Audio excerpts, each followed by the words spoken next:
श्री शिवाय नमस्तुभ्यम। दोस्तों, आप सभी लोग जानते हैं कि आज पंडित जी की 6वें दिन की शिव प्रसाद शिव महापुराण कथा गुजरात वडोदरा में चल रही थी। और दोस्तों, आज की इस कथा में पंडित प्रदीप मिश्रा जी ने कई सारे उपाय बताए हैं और कई सारी ऐसी विशेष बातें बताई हैं जो कि आप लोगों को जानना बहुत ज़्यादा ज़रूरी है, ताकि आप इन बातों को अपने जीवन में उतार सकें और जो उपाय बताए गए हैं उन्हें कर कर आप अपने जीवन में अपनी दुख और समस्याओं को उन उपायों से दूर कर सकें। तो इसलिए आज की कथा के सारे उपाय और सारी जानकारी हम आपको इस वीडियो में देने वाले हैं। जिसने कथा नहीं सुनी है वो इस वीडियो को देख ले, उन्हें पूरी कथा का जो है ज्ञान इस वीडियो में देखने को मिल जाएगा। दोस्तों, सबसे पहले हम लोग बात कर लेते हैं उपायों की, जो कि आज की कथा में बताए गए हैं। दोस्तों, सबसे पहला यहाँ पर उपाय बताया गया है कि अगर आप लोगों का कोई व्यापार चलता है, कोई आपकी फैक्ट्री है और वो सही से नहीं चल पा रही है, तो दोस्तों आपको करना क्या चाहिए। आपकी दुकानदारी नहीं चल पा रही है तो आपको बस अपने एक लोटे जल में थोड़ा सा पीला चंदन मिलाकर शिव जी की शिवलिंग के ऊपर प्रतिदिन चढ़ाने जाना चाहिए और उसी जल को वापस से शिवलिंग पर चढ़े हुए जल को जलाधारी से झिलकर लाना चाहिए। और आपका जहाँ से भी व्यापार चलता है, आपकी बिजनेस फैक्ट्री जहाँ से भी चलती है, दुकानदारी हो, उसके बाहर बस थोड़ा सा उसी जल को जो है चंदन के जल को छिड़क देना चाहिए। इससे भगवान शिव का आशीर्वाद होता है और आपकी दुकानदारी, आपका बिजनेस व्यापार अच्छे से चलने और दौड़ने लगता है। उसके बाद दोस्तों, रोग बीमारी का भी एक उपाय बताया है।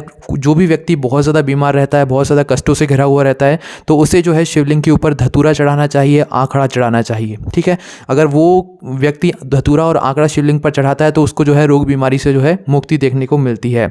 और दोस्तों, यहाँ पर भस्म और रुद्राक्ष का भी जो है यहाँ पर विशेष महत्व बताया गया है। आप लोग शिव जी पर भस्म भी चढ़ा सकते हैं। भस्म आपको उस स्थान पर काम आएगी जब कभी भी आपकी कोई आंख फड़क रही हो, हाथ फड़क रहा हो, आपको लगता है कि भाई कुछ बुरा होने वाला है, तो भाई उस समय पर आपको शिव जी पर चढ़ी हुई भस्म अपने पास में रखनी चाहिए। और जिस भी स्थान पर आपके शरीर में जो भी चीज़ फड़क रही है, उस स्थान पर जो है शिव जी पर चढ़ी हुई भस्म को जो है थोड़ा सा फेर लेना चाहिए, स्पर्श करा लेना चाहिए, जिससे कि आपके ऊपर अगर कोई मुसीबत भी आने वाली होती है तो वो नहीं आती और वो फड़कना जो आपके शरीर में होता है वो भी बंद हो जाता है। उसके बाद दोस्तों, रुद्राक्ष के जल का भी विशेष महत्व बताया है। शिव जी पर आप लोगों को रुद्राक्ष का जल चढ़ाकर उसको ग्रहण जरूर करना चाहिए। इससे आपके ऊपर कितनी ही बड़ी सी बड़ी ही क्यों बीमारी ना हो, आपके शरीर में कोई भी दिक्कत क्यों ना चल रही हो, आपकी वह दुख और समस्या ठीक हो जाती है। आपको करना क्या रहता है, बस आपको रात्रि में जो है एक कटोरी में जो है यहाँ पर एक रुद्राक्ष डालकर रख देना होता है। रुद्राक्ष सिद्ध होना चाहिए, कुबरेश्वर धाम का होना चाहिए, तो वो बहुत अच्छे से काम करेगा। ठीक है, तो एक कटोरी के अंदर आपको जो है रुद्राक्ष डालकर उसका जल जो है रात भर रखे रहना देना चाहिए। सुबह उठकर उसी जल को, रुद्राक्ष को बाहर निकालकर उस जल को जो है शिवलिंग पर चढ़ाने के लिए जाना चाहिए। फिर उसी जल को, जो कि मतलब शिवलिंग से स्पर्श होता है, वो जलाधारी से गिरे, उस जल को झीलकर अपने घर वापस लाना चाहिए। और इस जल को जो है उस व्यक्ति को पिलाना चाहिए जिस व्यक्ति को जो है रोग बीमारी हो रही है, जिसके मतलब लिए आप यह उपाय कर रहे हैं। ठीक है, उसके बाद दोस्तों अब हम बात कर लेते हैं कुछ ऐसी विशेष बातों की जो कि आज की कथा में पंडित जी ने बताई हैं। दोस्तों, पंडित जी ने आज की कथा में बताया कि अगर आप लोगों को प्रसाद में कहीं से नारियल मिलता है, अगर आप लोग अतिथि के स्वरूप में कहीं गए हैं और वहाँ से आपको नारियल मिलता है, तो उस नारियल को आप किसी भी स्थान पर दे सकते हैं, कहीं भी दे सकते हैं, उसमें कोई दिक्कत नहीं है। पर अगर आप लोग अपने गुरुदेव के घर गए हैं, किसी गुरु ने जो है, या किसी मंदिर में आप लोग गए होंगे, किसी पंडित जी ने जो है, किसी ब्राह्मण जन ने आपको नारियल दे दिया है प्रसाद के स्वरूप में, भगवान को स्पर्श कराकर वो नारियल आपको प्रसाद के स्वरूप में दे दिया है, तो दोस्तों उस नारियल को आपको कभी भी किसी को नहीं देना चाहिए, क्योंकि वो भगवान का जो है एक स्वरूप, एक प्रसाद स्वरूप आपको पंडित जी ने, ब्राह्मण जन ने दिया है। ठीक है, और उस नारियल को आपको अपने घर में 3 रात्रि, 5 रात्रि, 7 रात्रि या 11 रात्रि तक रखना चाहिए, जिससे कि भगवान की जो कृपा है वो आपके घर में रहे। ठीक है, और अगर आप लोग उस प्रसाद को, मतलब भगवान का आपको प्रसाद मिला, आप उसे प्रसाद के रूप में ग्रहण करना चाहते हैं, तो उसी समय लाकर आप उसे प्रसाद के रूप में ग्रहण कर सकते हैं, कोई दिक्कत नहीं है। पर अगर आप चाहें तो प्रसाद में मिला हुआ नारियल को जो है आप लोग अपने घर में 3, 5, 7 या 11 रात्रि तक रख सकते हैं। ये बात आज की कथा में बताई गई है। उसके बाद दोस्तों, बेलपत्री तोड़ने का भी एक तरीका पंडित जी ने बताया है। और अगर आप लोग इस तरीके से बेलपत्री को तोड़ते हैं तो आपकी वह बेलपत्री भगवान शिव समर्पित नहीं मानते हैं, उससे आपको कोई फल देखने को नहीं मिलता है। जब भी आप लोग बेलपत्री के वृक्ष से बेलपत्री तोड़ें तो कभी भी आपको बेलपत्री की पूरी डगाल नहीं तोड़नी है। बेलपत्री का अगर आप लोग पूरी डगाल तोड़ लेते हैं अपने आसपास वाले लोगों को देने के लिए, तो दोस्तों उसमें जितनी भी बेलपत्री लगी हुई होंगी वो शिव जी पर जब चढ़ेंगी तो उसका कोई फल आप लोगों को नहीं मिलेगा। इसलिए बेलपत्री की जो डगाल है, उस डगाल में जो पत्तियाँ लगी हैं वो पत्तियाँ आप लोगों को तोड़नी चाहिए। ठीक है, बेलपत्री की डगाल जो है कभी भी नहीं तोड़ना चाहिए, उसका कोई फल आपको नहीं मिलता है। इस बात का भी आप लोग आज से विशेष ध्यान रखिएगा। उसके बाद दोस्तों, ये बात भी भी बताई कि अगर आप लोग कथा में बैठे हो, आपको कथा समझ नहीं भी आ रही है, कोई बात समझ नहीं भी आ रही है, तो भी आपको उस कथा का फल मिलेगा, क्योंकि आप कथा को बैठकर यहाँ पर सुन रहे हो। उसका एक उदाहरण देते हुए कहा कि एक नल लगा हुआ है, उसके नीचे बाल्टी रखी हुई है। अब देखिए 100 लोग कथा सुन रहे हैं, 100 लोगों में से जो है यहाँ पर 40 लोग ऐसे हैं जो कि उस बाल्टी के स्वरूप में हैं, उस बाल्टी के अंदर पूरा जल जा रहा है, मतलब कथा को वो पूरा ग्रहण कर रहे हैं, ठीक है। अब 60 लोग ऐसे हैं जिनको कथा समझ नहीं आ रही है, पर वो कथा में बैठे हुए हैं, तो उस स्थान पर जो है वो बाल्टी उल्टी रखी है या मटका उल्टा रखा है, तो उसके ऊपर, उसके अंदर जल नहीं भरा रहा है, पर उसके ऊपर से जो है वो जल बहता हुआ जा रहा है, जिससे कि वो जो है ठंडक उस मटके को प्रदान कर रहा है, ठीक है। उसी प्रकार से जो है वो 60 लोग बचे हुए हैं, वो कथा सुन रहे हैं, उनके ऊपर कथा स्पर्श हो रही है, उनको उसका कुछ ना कुछ ज़रूर फल भगवान प्रदान करते हैं, उनको पूरा फल प्रदान होता है जब वो शिव महापुराण कथा को सुनते हैं। इस बात का भी आज की कथा में वर्णन किया है। और उसके साथ में ये बात भी बताया कि जिस घर के माँ बाप शिव जी पर 1 लोटा जल चढ़ाने जाते हैं, उस घर के बेटा या बेटी को जो है उनके माता पिता के द्वारा चढ़ाया गया शिव जी पर जल का जो है बहुत विशेष फल देखने को मिलता है।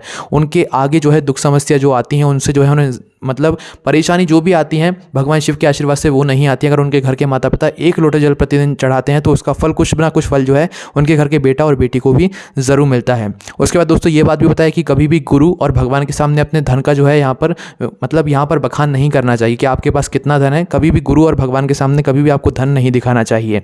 उसके बाद दोस्तों जब भी आपके ऊपर मुसीबत आए, जब भी कुछ ना हो, आपके हाथ में कुछ भी ना हो, ना भगवान शिव जी का मंदिर हो, कुछ ना हो, जब भी आपके ऊपर मुसीबत आ जाए तो भगवान शिव जी का एक मंत्र श्री शिवाय नमस्तुभ्यम का बस उसी समय से जाप करने लगना। निश्चित ही आपकी जो दुख और समस्या है, जो आपके ऊपर घटना घटने वाली है, वो नहीं घटेगी। श्री शिवाय नमस्तुभ्यम के इस मंत्र में बहुत ताकत है। उसके बाद दोस्तों जब आप लोग शिव जी पर जल चढ़ाते हैं तो जल चढ़ाते समय शिव जी पर पहले से फूल चढ़े हुए होते हैं, बेलपत्री चढ़ी हुई होती है, चंदन लगा हुआ होता है। और जब आप लोग शिवलिंग पर जल चढ़ाते हैं, अपना नया जल लेकर आते हैं घर से, और जब शिवलिंग पर वह जल चढ़ाते हैं, जिस प्रकार से जब आप लोग शिवलिंग पर जल चढ़ाते हैं, फूलों से स्पर्श होता हुआ वो जल जाता है, फूल धुलते हुए जाते हैं, बेलपत्र भी धुलती जाती है, और जो चंदन है वो चंदन भी जो है यहाँ पर धुल जाता है और शिवलिंग पर जो है नीचे आ जाता है, ठीक है। उसका मतलब ये होता है, पंडित जी ने बताया है कि जब आप लोग शिवलिंग पर इस प्रकार से जल डालते हैं कि बेलपत्र, फूल, चंदन सब धुलता है, उसी प्रकार से उस समय आपके पाप भी भगवान शिव सब धुला देते हैं और आपके जीवन में जो है एक सुख का जो है आनंद आपको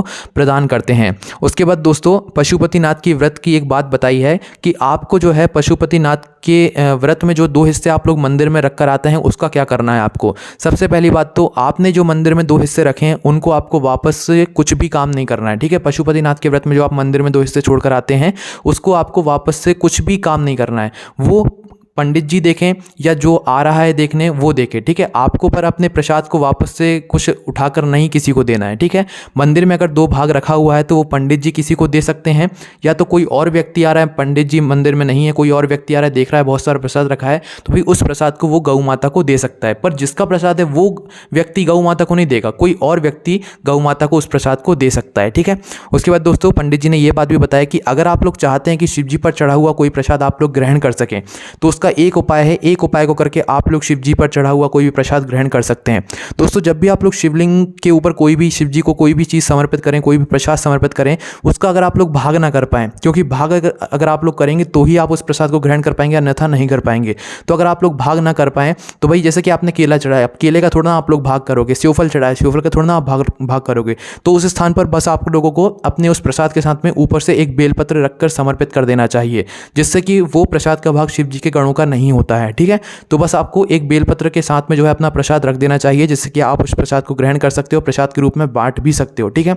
और बेलपत्र को औषधि के रूप में ले भी सकते हो। भगवान शिव कभी अपने ऊपर चढ़े हुए बेलपत्र का ऐसे मना नहीं करते हैं। उसके बाद दोस्तों पंडित जी ने एक बात और यहाँ पर बताया कि जब भी आप लोग अपने घर से जल को लेकर निकलें और शिवलिंग पर जल चढ़ाएं, तो अपने घर वापस कभी भी खाली लोटा लेकर ना आए। शिवलिंग पर चढ़ा हुआ जल जो है अपने उस लोटे में जलाधारी से झीलकर जरूर लाएं, भले ही 1 बूंद क्यों ना लाएं, पर वो जरूर लाएं, ठीक है, क्योंकि भगवान आपको उसमें अपना आशीर्वाद देते हैं। और उस जल को लाकर अपने घर में जो है छिड़क दीजिए या उसका आचमन कीजिए, ठीक है। इससे आपके घर में सकारात्मकता रहती है, कभी भी आपके घर में लड़ाई झगड़ा कुछ भी नहीं होता है। तो दोस्तों पंडित जी ने आज की कथा में उन 7 चीज़ों के बारे में बता दिया है जो कि माता पार्वती भगवान शिव जी को प्रसन्न करने के लिए समर्पित करती थीं।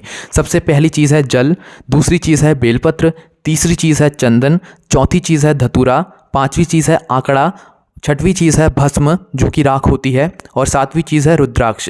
ये 7 चीज़ जो है माता पार्वती जो है भगवान शिव जी को मतलब जो है प्रसन्न करने के लिए समर्पित करती थी। और दोस्तों जब भी आप लोगों को भगवान शिव जी का प्रसाद मिले तो उसे अपने मस्तक से ज़रूर लगाएं, और भगवान शिव जी का मात्र प्रसाद के दर्शन करने से ही आपको प्रसाद का पूरा फल देखने को मिल जाता है। उसके बाद दोस्तों अंतिम दिवस की जो कथा का समय है वो पंडित जी ने आज की कथा में बता दिया है कि वहाँ पर जो गुजरात वडोदरा में कथा होगी वो 9 बजे से लेकर 12 बजे तक होगी, पर जो आस्था टीवी पर आने वाली है वो 2 बजे से 5 बजे तक ही आएगी। और इसी के साथ आज की कथा पूरी हो जाती है। और दोस्तों यही सब बातें आज की कथा में बताई गई हैं। आपने कौन सी बात सुनी, कौन सी बात नहीं सुनी, कौन सी नई बात आपने सुनी, वो कमेंट करके आप लोग बता सकते हैं, ताकि और लोग भी आपकी उस बात को पढ़कर जो है अपने ज्ञान को अर्जित कर सकें। आपको कोई भी समस्या आती है तो कमेंट करके पूछ सकते हैं। ओम नमः शिवाय, जय भोले बाबा, श्री शिवाय, नमस्तुभ्यम।